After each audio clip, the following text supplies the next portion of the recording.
Titou, tititou, mon nom c'est Titou. Je suis un petit chien tout fou, je cours et je saute partout. Titou, tititou, mon nom c'est... Charles et Pierre, bonjour. Bonjour. Bonjour, vous êtes venus tous deux parce que l'un est distributeur et l'autre est producteur.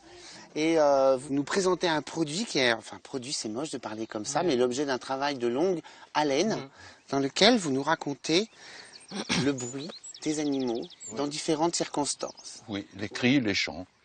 Au départ, les chants d'oiseaux, beaucoup, c'était ça la passion du début, hein. La prise de son animalière et puis la connaissance des oiseaux. Et puis après, les oiseaux, on passe aux mammifères, aux batraciens, aux insectes. Je fais même des fois de la prise de son sous l'eau avec des hydrophones. Enfin, c'est une maladie grave, quoi.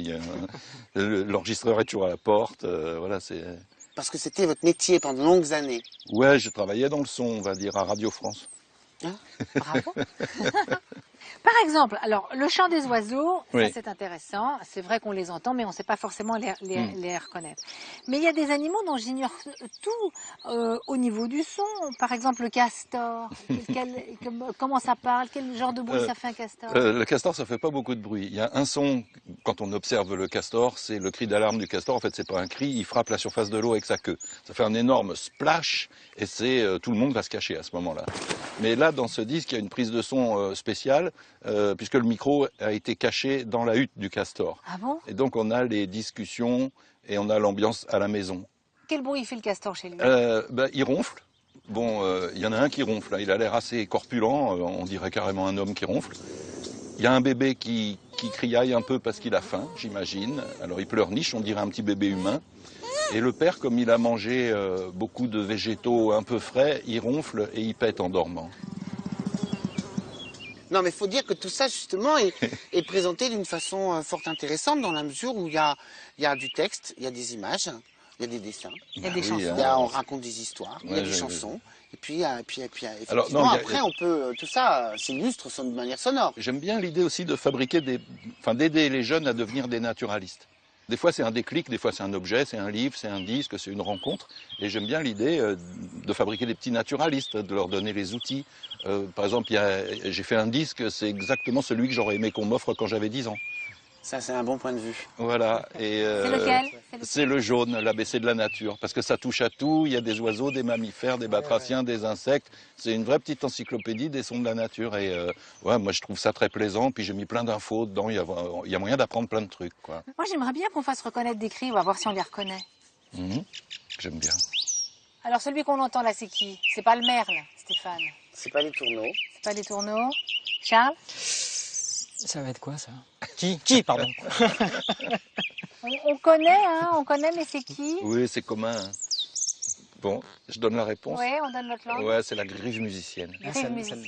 Ouais, les griffes, c'est déjà un oiseau un peu gros, donc ça a une voix assez puissante. Ça s'entend à 500 mètres, et puis c'est vraiment plein d'entrain. Quand j'apprenais au début à reconnaître les chants d'oiseaux, elle me faisait penser à un supporter de foot déchaîné. Des coups de sifflet, des exclamations, titi, titi, titi, mais vraiment, quelle énergie, quelle patate.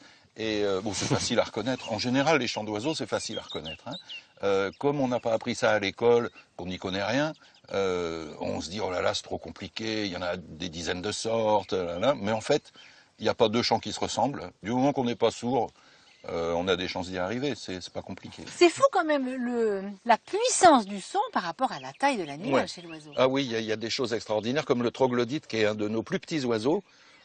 Vous le voyez sans doute, vous l'avez déjà vu, un petit oiseau comme une petite boule comme ça, avec un petit bout de queue dressé en l'air. Il a une voix vraiment d'une puissance incroyable, parce que vu la taille de l'oiseau, si on imagine l'organe vocal, c'est de l'ordre d'une tête d'épingle à peu près.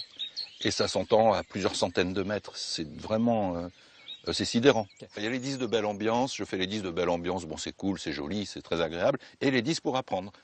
Dans les disques pour apprendre, j'explique en même temps qu'on écoute les animaux, parce que je pense que les mots, c'est ce qu'il y a de mieux pour dire les choses. Et puis, pour me changer les idées, parce que je suis musicien depuis que je suis enfant. Donc, j'adore jouer de la guitare et de la contrebasse, entre autres. Et j'aime bien écrire des chansons. Il y en a qui font des mots croisés, moi je fais des chansons. Ça m'amuse, c'est un passe-temps, quoi. Et puis il se trouve que ma compagne est comédienne et metteuse en scène de théâtre.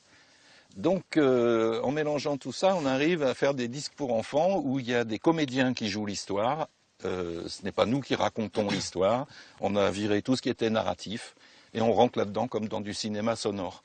Bon, moi ça va, je chante juste, je suis musicien, mais j'ai une voix de grand-père. C'est pas bon.